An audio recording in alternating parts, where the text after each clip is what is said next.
नमस्कार। खबर विशेष उत्तर प्रदेश में बहुत स्वागत है आपका। मैं हूं आपके साथ सचिन पाटिल। पहली खबर लखनऊ से है, जहां विधानसभा सत्र से पहले मुख्यमंत्री योगी आदित्यनाथ ने मंगलवार को लाल बहादुर शास्त्री भवन में मंत्रियों और विभागों के प्रमुख सचिवों के साथ उच्च स्तरीय समीक्षा बैठक की। बैठक में वित्तीय वर्ष के बजट सत्र के दौरान अब तक हुए खर्च की विस्तार से समीक्षा की गई। मुख्यमंत्री ने निर्देश दिए कि अनुपूरक बजट सत्र से पहले सभी विभाग अपने आवंटित बजट का प्रभावी, पारदर्शी और समयबद्ध उपयोग सुनिश्चित करें। उन्होंने उत्तर प्रदेश को $1 ट्रिलियन की अर्थव्यवस्था बनाने के लक्ष्य को लेकर विभागों से प्रगति और फीडबैक भी लिया। बैठक में उप मुख्यमंत्री ब्रजेश पाठक, वित्त मंत्री सुरेश खन्ना सहित कई वरिष्ठ मंत्री उपस्थित रहे।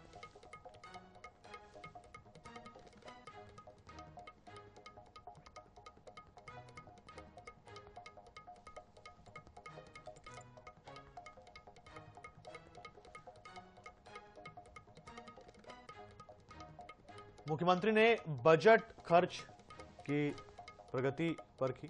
बजट उपयोग में तेजी के उन्होंने आदेश दिए। $1 ट्रिलियन लक्ष्य पर यहां मंथन हुआ।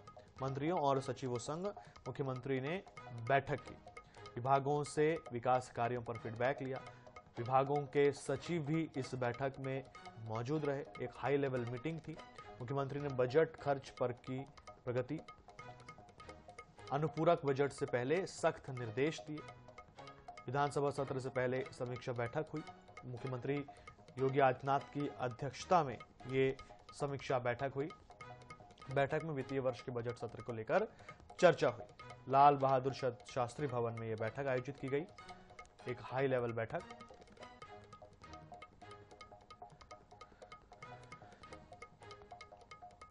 खबर लखनऊ से है, जहां मंगलवार को मुख्यमंत्री योगी आदित्यनाथ और कृषि मंत्री की मौजूदगी में उच्च स्तरीय बैठक हुई, जिसमें मुख्यमंत्री योगी आदित्यनाथ ने मिलावटी और नकली खाद बेचने वालों और खाद की कालाबाजारी में शामिल लोगों के खिलाफ सख्त कार्रवाई के निर्देश दिए।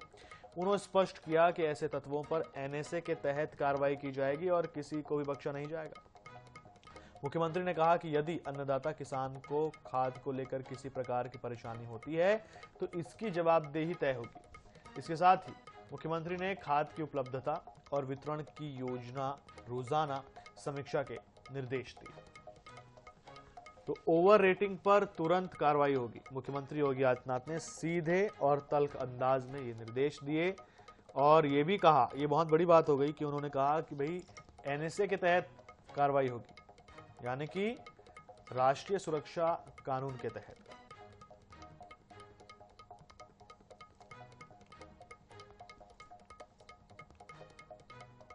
वाराणसी के नमो घाट पर आयोजित काशी तमिल संगमम 4.0 के तहत सूचना एवं प्रसारण मंत्रालय के केंद्रीय संचार ब्यूरो द्वारा 3 से 15 दिसंबर तक चित्र प्रदर्शनी का आयोजन किया गया। 13 दिनों तक चली इस प्रदर्शनी में काशी और तमिलनाडु की महान विभूतियों के जीवन, दर्शन और राष्ट्र निर्माण में योगदान को हिंदी और तमिल भाषा में सचित्र रूप से प्रस्तुत किया गया। प्रदर्शनी की हजारों छात्र छात्राओं, शिक्षकों, तमिलनाडु से आए प्रतिनिधि मंडलों, पत्रकारों और आम नागरिकों ने इस प्रदर्शनी को देखा। इस अवसर पर चित्रकला और प्रश्नोत्तरी प्रतियोगिताएं आयोजित हुई, जिनके विजेताओं को पुरस्कार और प्रमाण पत्र देकर सम्मानित किया गया।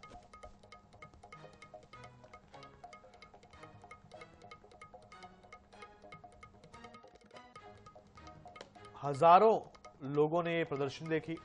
ये देखिए आप, तस्वीरें देखिए आपको, और बड़ी संख्या में छात्रों की भागीदारी देखी गई। विजेताओं को पुरस्कार दिया गया, सम्मान दिया गया। नमो घाट पर यह प्रदर्शनी लगाई गई। काशी तमिल संगमम 4.0 महान विभूतियों पर सचित्र प्रस्तुति, हिंदी तमिल में विरासत दिखाई गई। हजारों लोगों ने प्रदर्शनी देखी। ये एक अपना तरीका है उत्तर प्रदेश सरकार का कि कैसे आप नॉर्थ और साउथ को पास लेकर के आते हैं, क्योंकि संस्कृति एक ही है पूरे भारत में। इसीलिए हिंदी तमिल संगमम, काशी तमिल संस्कृति का जीवंत संगम, महान विभूतियों पर सचित्र प्रस्तुति। ये तस्वीरें भी आपको दिखा रहे हैं। बड़ा ही भव्य आयोजन यहाँ किया गया।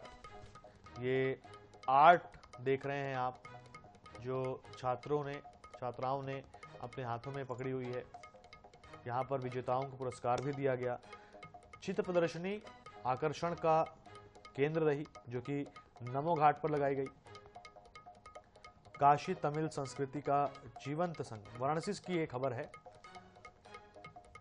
जहां महान विभूतियों पर ये देखिए हिंदी तमिल में दिखाई गई।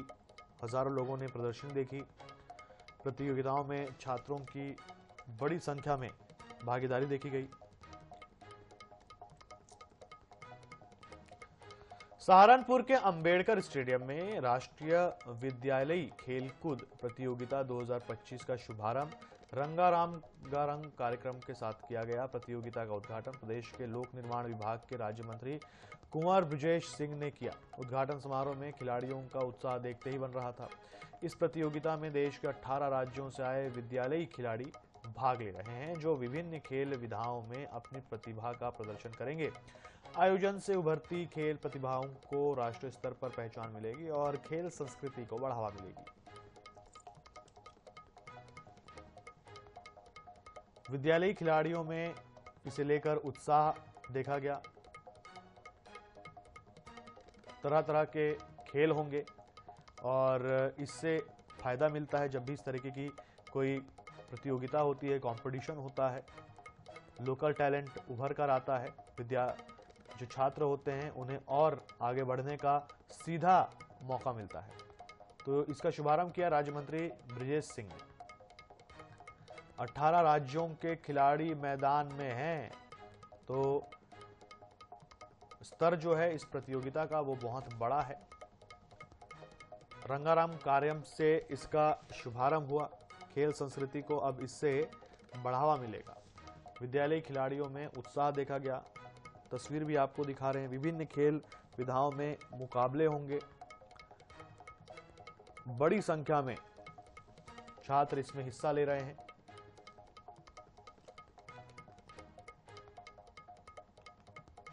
एटा में विकास भवन परिसर स्थित शताक्षी सभागार में के सौंदर्यीकरण और पोर्च इंटरलॉकिंग कार्य का लोकार्पण अलीगढ़ मंडल की मंडलायुक्त संगीता सिंह ने किया। कार्यक्रम में जिलाधिकारी प्रेम रंजन सिंह भी उपस्थित रहे। मंडलायुक्त ने कार्यों का निरीक्षण करते हुए कहा कि सौंदर्यीकरण और इंटरलॉकिंग से विकास भवन अधिक सुव्यवस्थित, स्वच्छ और उपयोगी बनेगा। इससे शासकीय बैठकों, प्रशिक्षण कार्यक्रमों और जनहित योजनाओं के संचालन में सुविधा होगी। जिलाधिकारी ने कहा कि इन सुधारों से कार्य वातावरण बेहतर होगा और आम जन को सुविधाजनक सेवाएं मिलेंगी। कार्यक्रम में मुख्य विकास अधिकारी और अन्य विभागीय अधिकारी कर्मचारी उपस्थित थे।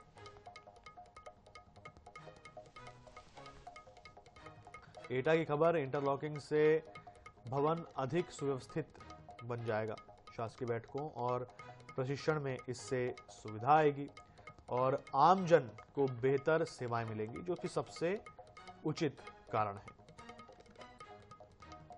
देखिए, विकास भवन का लोकार्पण किया गया। शताक्षी सभागार का सौंदर्यीकरण कार्य पूरा हो गया। मंडलायुक्त संगीता सिंह ने इसका उद्घाटन भी किया। जिलाधिकारी प्रेम रंजन सिंह भी मौजूद रहे।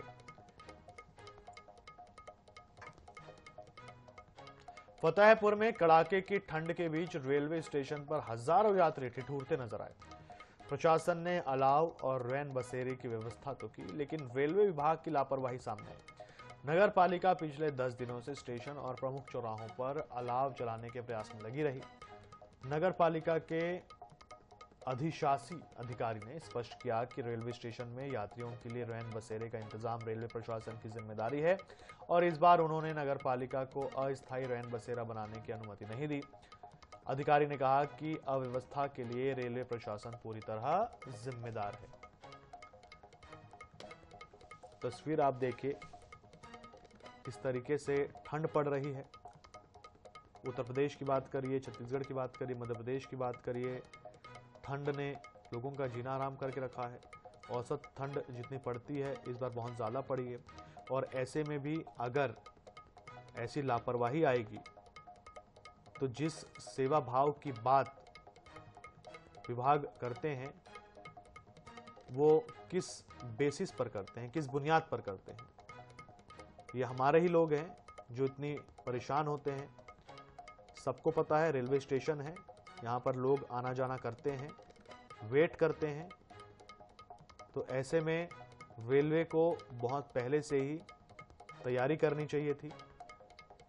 फतेहपुर की हम ये बात कर रहे हैं, यहाँ आमतौर पर भी ठंड के मौसम में भयानक ठंड होती है, ठिठुरने वाली ठंड होती है जो हड्डियों में चुभती है। उसके बाद भी ये तस्वीरें निराश करती हैं। रेलवे ने रैन बसेरे की व्यवस्था नहीं की। नगर पालिका ने अलाव जलाकर राहत दी लोगों को और रेलवे पर आरोप लगाया कि ये सब कुछ रेलवे की लापरवाही की वजह से हुआ है। अमेठी के लाल प्रशांत वीर आईपीएल 2026 में धमाल मचाने आए हैं। आईपीएल के ऑक्शन में चेन्नई सुपर किंग ने प्रशांत वीर को 14 करोड़ 20 लाख रुपए में खरीदा है। उनके सिलेक्शन से उनके परिवार, सहजीपुर गांव और पूरे अमेठी जनपद में खुशी की लहर दौड़ गई।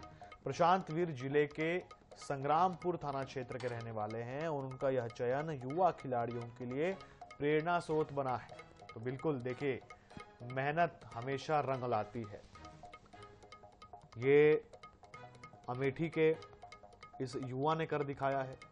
14 करोड़ से ज्यादा रुपए में इनकी बोली लगी। 14.20 करोड़ यानी कि 14 करोड़ 20 लाख रुपए में इन्हें खरीदा गया। प्रशांत वीर इनका नाम है। सहजीपुर गांव में अब खुशी की लहर है। देखिए, छोटे से गांव से निकले और आज आईपीएल में 14 करोड़ रुपए से ज्यादा में इनकी बोली लगी। ये गर्व का क्षण है, सिर्फ अमेठी के लिए ही नहीं, पूरे देश के लिए, पूरे उत्तर प्रदेश के लिए। आईपीएल 2026 ऑक्शन में इनकी बोली हुई 14 करोड़ रुपए से ज्यादा। चेन्नई सुपर किंग्स ने इस खिलाड़ी को खरीदा। अब ये चेन्नई सुपर किंग्स की तरफ से खेलेंगे और अपने गांव का, अमेठी का नाम रोशन करेंगे।